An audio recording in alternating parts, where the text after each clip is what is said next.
दोस्तों, हमारे channel civil expert में आप सभी का हार्दिक स्वागत है। आज हम लोग एक कॉलम बनाने में कितना कंक्रीट लगेगा, क्वांटिटी ऑफ कंक्रीट निकालेंगे हम लोग। तो आइए देखते हैं how to calculate quantity of cement, sand and aggregate. तो हम लोग लिए हैं कॉलम का साइज लिए हैं 9x12 लिए हैं। कॉलम का साइज 9x12 लिए हैं, यही कॉलम है और इसका साइज ये 9x12 है। तो लंबाई इसका 9 इंच हो गया और चौड़ाई इसका 12 इंच हो गया, यानी ये जो मेरा हो गया 9 इंच हो गया और ये मेरा 12 इंच हो गया और इसका हाइट 10 इंच हो गया। ये जो हाइट आप देख रहे हैं ये 10 इंच है। तो सबसे पहले हम लोग इसका लेंथ देखते हैं। ये जो कॉलम है, पिलर जो है, इसका हम लोग लेंथ देखते हैं। तो लेंथ कितना है, 9 इंच है। तो 9 इंच को हम लोग बदलेंगे क्यूबिक फीट में। तो 1 क्यूबिक फीट बराबर होता है 12 इंच। तो 9 इंच को जब बदलेंगे हम लोग क्यूबिक फीट में तो 0.75 फीट आएगा। तो लेंथ कितना आ गया, 0.75 फीट। तो अब क्या करना है, अब ब्रेथ हम लोग देखते हैं ब्रेथ कितना होता है। तो ब्रेथ इसका जो है कितना है, 12 इंच है। ब्रेथ इसका 12 इंच है। तो 12 इंच बराबर 1 फीट होता है। तो यानी ब्रेथ इसका 1 फीट हो गया और हाइट तो 10 फीट। जनरली जो हम लोग घर बनाते हैं वो जो फ्लोर तक मतलब सीलिंग तक का, फ्लोर से सीलिंग तक का जो हाइट लेते हैं वो जनरली 10 फीट लिया जाता है। तो यहाँ पे 10 फीट हम लोग लिए हैं हाइट। तो अब हम लोग क्या करते हैं कि वॉल्यूम निकालते हैं, कंक्रीट का वॉल्यूम। तो सबसे पहले गीला कंक्रीट का वॉल्यूम निकालेंगे, वॉल्यूम ऑफ वेट कंक्रीट। यानी ये जो वेट कंक्रीट है ये गीला है, गीला कंक्रीट का, यानी पानी मिला हुआ है इसमें। तो वॉल्यूम ऑफ वेट कंक्रीट हो जाएगा length into breadth into height हो जाएगा। तो लेंथ इसका 0.75, ब्रेथ हो गया 1 फीट और हाइट इसका 10 फीट। तो वॉल्यूम ऑफ कंक्रीट आ गया 7.5 क्यूबिक फीट। तो अब हम लोग क्या करते हैं, ये जो कंक्रीट लेंगे तो कंक्रीट का ग्रेड जो होगा M20 ग्रेड का कंक्रीट हम लोग लेंगे। तो इसमें M20 ग्रेड में क्या होता है, 1 जैम 1.5 जैम 3। तो यानी इसका मतलब होता है कि 1 पार्ट सीमेंट, 1.5 पार्ट सैंड और 3 पार्ट कंक्रीट। तो टोटल हम लोग निकाल लेंगे पार्ट। तो टोटल पार्ट आ जाएगा कितना, 5.5 पार्ट। यानी 1 + 1.5 + 3 को ऐड करेंगे तो कितना आ जाएगा मेरा, 5.5 पार्ट आ जाएगा। तो अब क्या है, अब volume of dry concrete is 50% more than wet volume. यानी वेट वॉल्यूम से कितना ज़्यादा होता है ड्राई कंक्रीट का वॉल्यूम, यानी 54% ज़्यादा होता है ड्राई कंक्रीट का वॉल्यूम। तो सूखा कंक्रीट का जो वॉल्यूम होता है गीला कंक्रीट से 54% ज़्यादा होता है। तो अब क्या करना है, यहाँ ये देख लीजिए ड्राई वॉल्यूम है। तो ड्राई वॉल्यूम कितना ज़्यादा होता है, ये गीला कंक्रीट मेरा 7.5 था।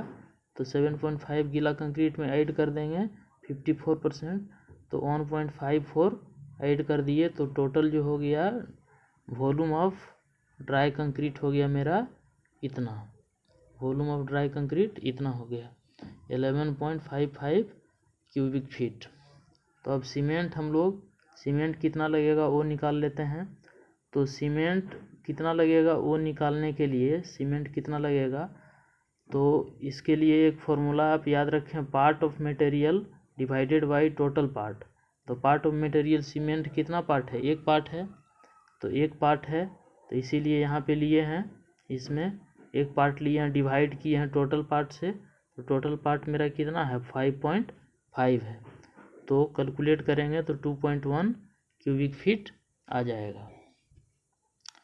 तो अब नंबर ऑफ बैग कितना लग जाएगा, तो नंबर ऑफ बैग निकालने के लिए हम लोग क्या करेंगे कि जितना क्यूबिक फीट सीमेंट आया है उसमें 1.23 से डिवाइड कर देंगे, क्योंकि वॉल्यूम ऑफ 50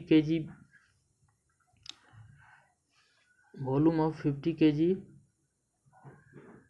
बैग कितना होता है 1.23 CFT।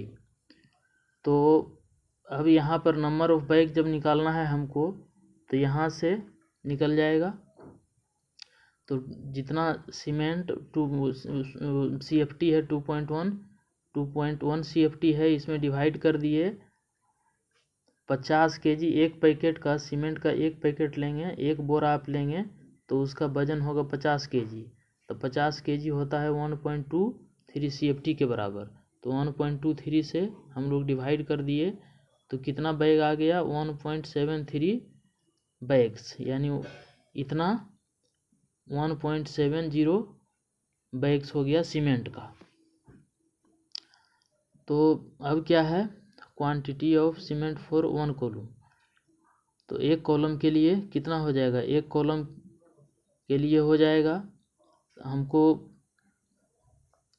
कितना बैग लगा था 1.70 बैग लगा था। कैलकुलेट करके एक पार्ट सीमेंट अगर कैलकुलेट किए तो 1.70 बैग आया, तो इसको 50 से मल्टीप्लाई कर दिए तो 85 kg मेरा आ गया, यानी 1 कॉलम में सीमेंट का जो पार्ट होगा 85 kg होगा। अब सैंड कितना होगा, तो सैंड के लिए भी वही फॉर्मूला यूज करना है, part of material divided by total part. तो पार्ट ऑफ मटेरियल कितना है, सैंड का जो पार्ट है, सैंड का पार्ट है डेढ़ पार्ट है 1.5, तो 1.5 हो गया डिवाइडेड बाय 5.5, अब गुना कर देना है ड्राई वॉल्यूम से। ड्राई वॉल्यूम से यहाँ भी याद रखिएगा, यहाँ भी गुना कर देना है ड्राई वॉल्यूम से। तो इसको जब कैलकुलेट करेंगे तो 3.11 क्यूबिक फीट आ जाएगा। तो सैंड मेरा आ गया 3.11 क्यूबिक फीट। तो अब क्या करना है, सैंड निकल गया, अब एग्रीगेट हम लोग निकाल लेते हैं। तो एग्रीगेट निकालने के लिए क्या करेंगे कि वही formula, part of material divided by total part.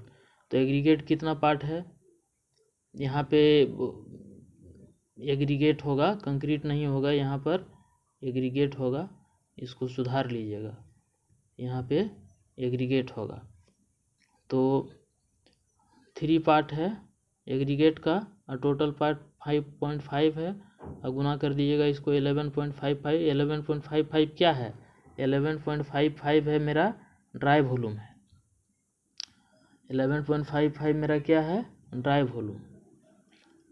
तो 6 कैलकुलेट करने पर 6.23 आ जाएगा।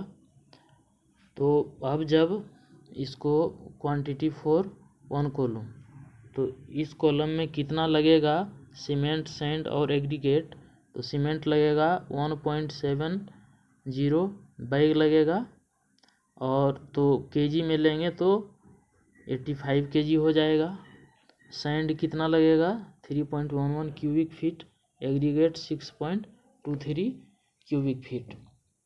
तो अलग अलग हम लोग निकाल लिए कि एक कॉलम अगर हम लोग बनाते हैं, एक कॉलम बनाते हैं तो इसमें कितना सीमेंट लगेगा, कितना सैंड लगेगा, कितना एग्रीगेट लगेगा। तो बिल्कुल आसान है निकालना। तो चलिए, बहुत बहुत धन्यवाद आप सभी को। और अगर मेरा वीडियो अच्छा लगा, अभी मैंने जो आपको बताया, अगर आप समझ पाए तो आप मेरे वीडियो को लाइक ज़रूर करें और अपने दोस्तों के साथ ज़रूर शेयर करें। सोशल मीडिया पर, फेसबुक पर, व्हाट्सएप पर आप शेयर करें मेरे वीडियो को, और सब्सक्राइब बिल्कुल करें। चलिए, बहुत बहुत धन्यवाद।